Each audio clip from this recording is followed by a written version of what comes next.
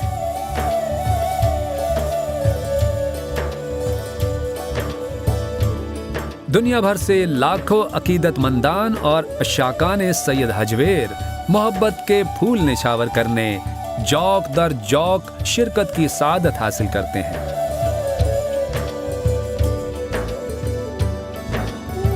دوران عرس دربار شریف اور اس کے مضافات میں بے پناہ رش دیکھنے کو ملتا ہے۔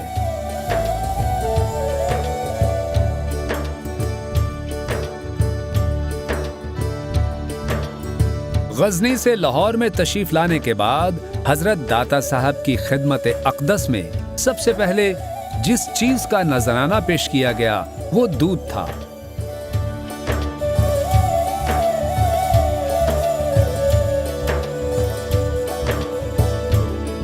اسی روایت کے تسلسل کے تحت عرس مبارک پر زائرین کے لیے دودھ کی سبیل کا خاص طور پر انتظام کیا جاتا ہے۔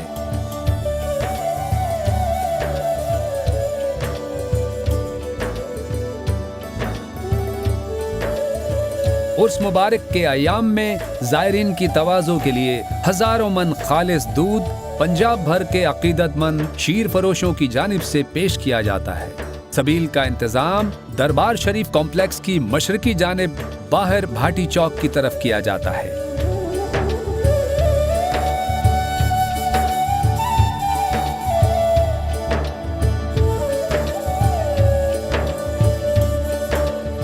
داتا دربار میں لنگر کا وسیع و عریض انتظام بھی موجود ہے۔ یہاں ہر آنے والے کو بآسانی 3 وقت لنگر میسر ہے۔ روزانہ تقریباً 7500 زائرین لنگر سے مستفید ہوتے ہیں۔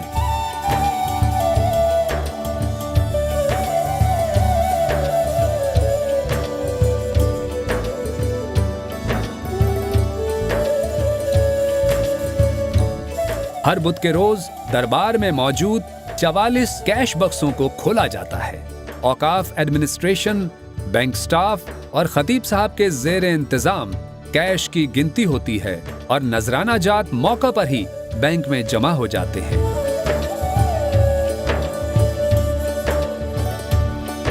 معروف روایت یہی ہے کہ حضرت داتا گنج بخش 465 ہجری میں جہان فانی سے پردہ فرما گئے۔ آپ کے وصال کے تقریباً 125 سال بعد خواجہ خواجگاں حضرت خواجہ معین الدین چشتی رحمۃ اللہ علیہ کی بر صغیر آمد ہوئی۔ حضرت داتا گنج بخش کی عظمتوں اور رفتوں کو انہوں نے جس بلندی پہ دیکھا اس کا اظہار ایک ایسے شعر کی صورت میں کر دیا جو قیامت تک کے لیے امر ہے۔ گنج بخش فیض عالم مظہر نور خدا، ناقصارا پیر کامل کاملارا رہنما۔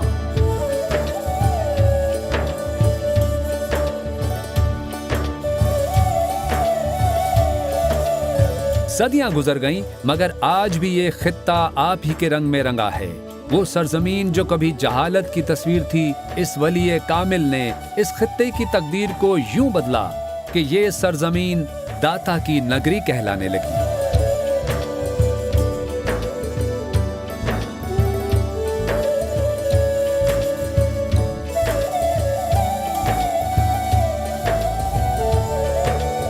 یہ کس کے در پہ کھڑا ہے ہجوم تشنہ لباں، یہ کس کی سبز فصیلوں پہ شام ہوتے ہی حروف نعت نبی کی رم جھموں کا نزول۔